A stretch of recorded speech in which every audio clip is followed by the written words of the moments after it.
Hey guys, welcome back to Clownfish TV. This is Neon. I'm not here with Geeky Sparkle. She's still recovering. We're going to talk about Jeff Bezos, the Washington Post, I guess the LA Times. I don't know what's going on with that one, but Jeff Bezos, who is the head of Amazon, the founder of Amazon, one of the world's richest men, is in trouble, right? He's getting backlash because he said, hey, the Washington Post, we're not going to pick a side. We're not going to officially endorse a candidate this year. And I suspect, but I cannot prove, but I suspect that part of the reason is Kamala Harris would not be good for him personally.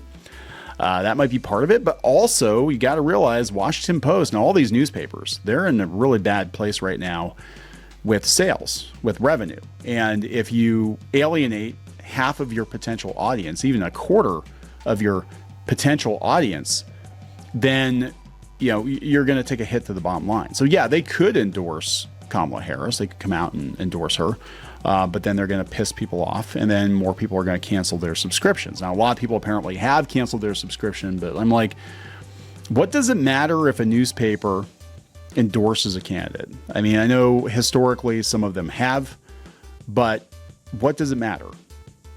I mean, honestly, I think it's refreshing that we've had multiple newspapers just be like, yeah, we're not going to wade into it. Like, we're going to report the news.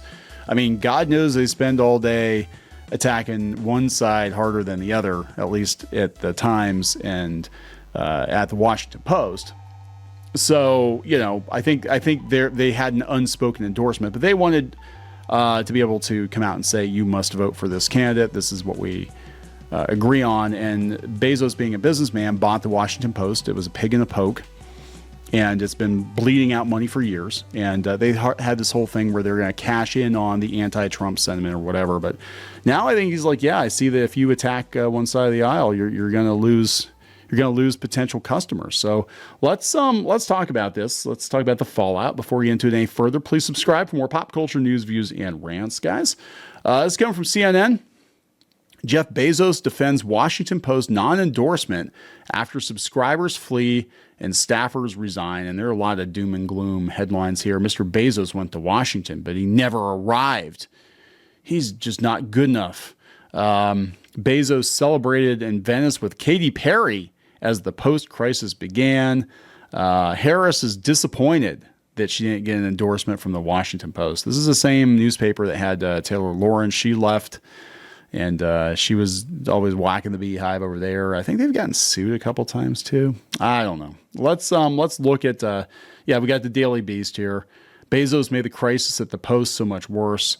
We'll go to CNN. I don't know. I mean, there are no real unbiased hot takes on this one, right? Jeff Bezos defends Washington Post non-endorsement after subscribers flee and staffers resign.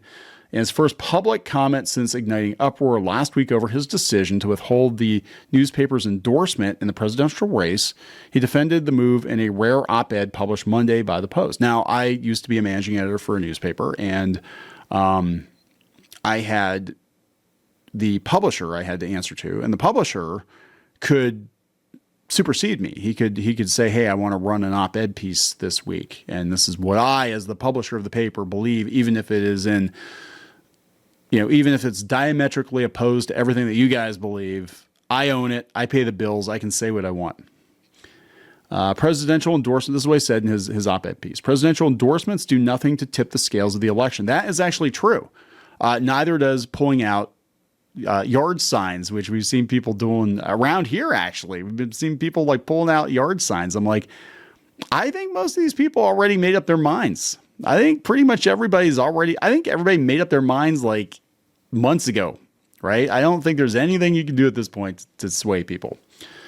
No undecided voters in Pennsylvania are going to say, I'm going with newspaper A's endorsement. That is true. None.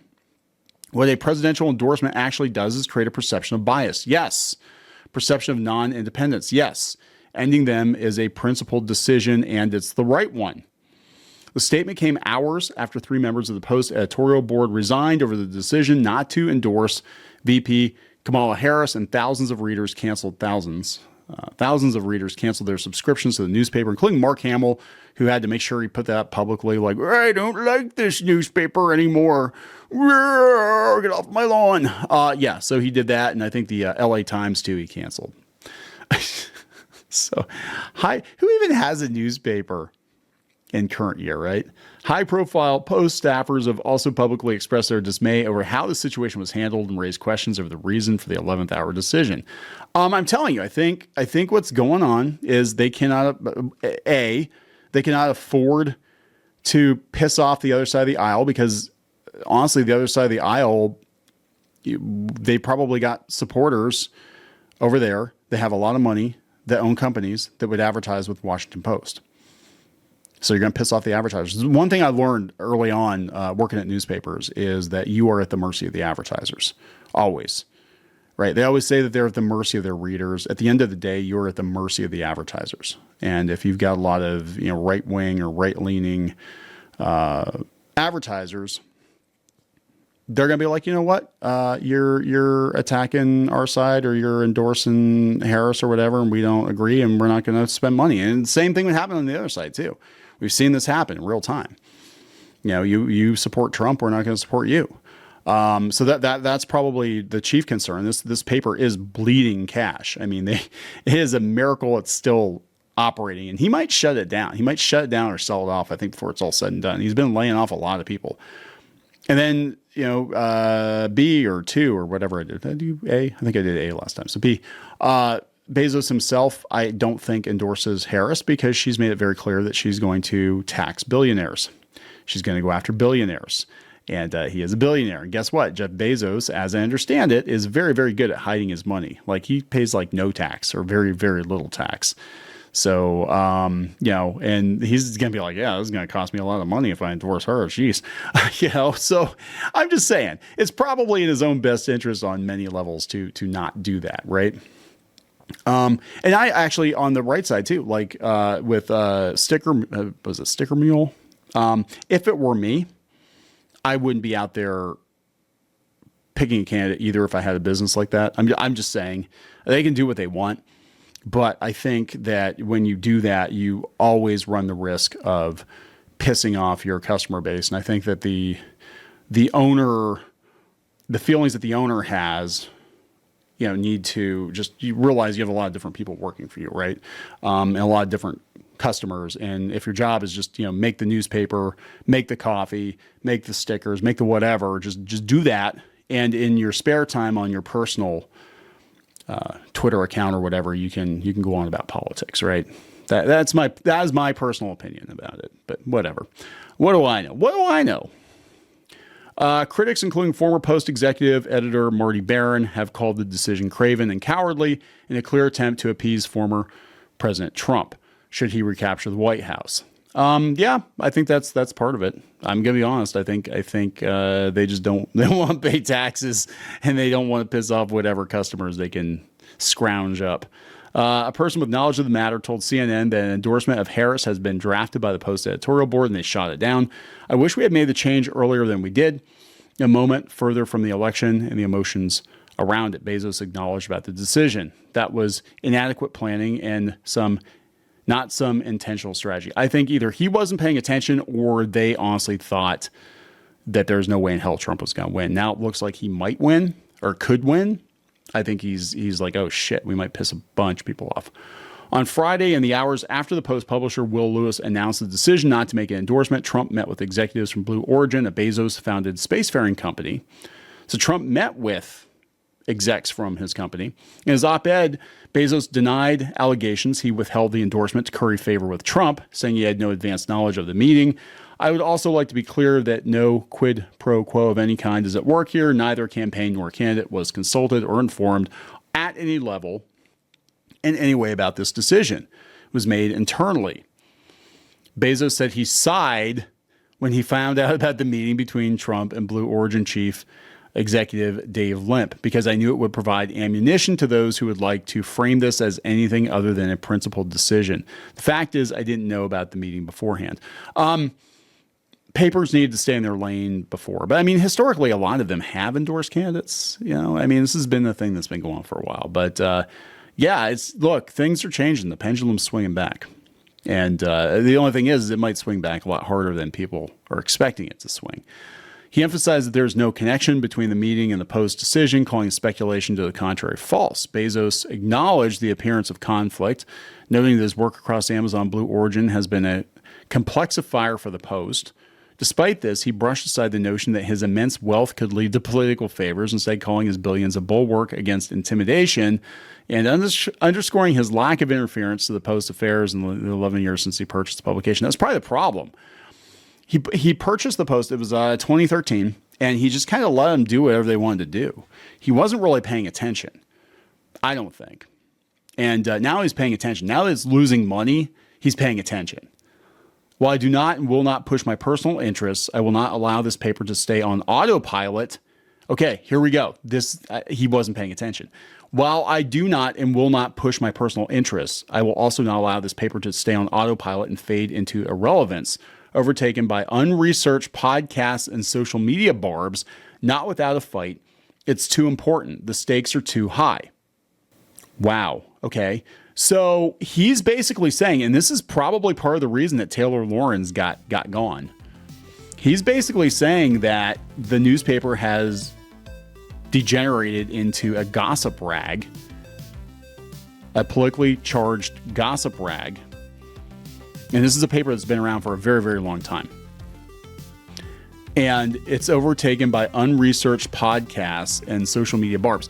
So this is one thing I've noticed with journalism lately, quote unquote journalism. A lot of these papers, a lot of these, even Forbes is doing it, even Newsweek is doing it. They're letting Twitter and podcasters do their work for them, and YouTubers to some degree. They're basically taking, like, they will write multiple articles about podcasts. They will write multiple articles about a damn tweet thread. And then that's supposed to be news you're supposed to pay for, right? Like, I mean, it's one thing if you're on a blog or you've got your own social media, whatever, and you're just kind of reporting on the gossip, but that's a gossip rag, right? That's a different thing. That's, Perez Hilton or something like that, right? But if you own the Washington Post, you don't want your writers that they're probably way overpaid, and they're all unionized now. They're all way paid very well, as I understand it. You don't want them just writing articles about tweets, or somebody said something mean on Twitter. Well, this other person said something mean in a podcast. You go out and get the interview. Don't just transcribe a podcast. You know what I'm saying? Like, AI can do that shit now. You don't need. So yeah, I can see where he's coming from. So this is what they said. They said the Washington Post decision not to make an endorsement in the presidential campaign is a terrible mistake. The columnist wrote, it represents an abandonment of the fundamental editorial convictions of the newspaper that we love. And they're talking about Hoffman got the Pulitzer Prize in editorial writing for a series on the new tactics authoritarian figures used to repress dissent. He stepped down because they wouldn't speak out against. Yeah, so that's irony. 520 comments. They lost my subscription, says CNN user ZixPod7Wad. Cowardice and greed. Newspaper endorsements do have a diminishing effect on voter behavior. That's not a good enough reason for them not to do them, says Christopher. They said, I guess they'll lose more money now at a faster rate. That's Amazon efficiency. Trash takes itself out. Good riddance to the Washington Post. He lost everyone's respect and will not be getting it back. This is on CNN, by the way, so of course they're going to say what they're going to say about, Bezos is wanting that tax cut. The orange dump promised billionaires. I think that, honestly, regardless of how you feel, I think that is factoring into it. I 100% believe that's factoring into it. It said a question dodging do nothing for the past 4 years, resulting in the worst inflation and highest prices in American history. Okay, so now they're getting into like blah, blah, blah, blah, blah.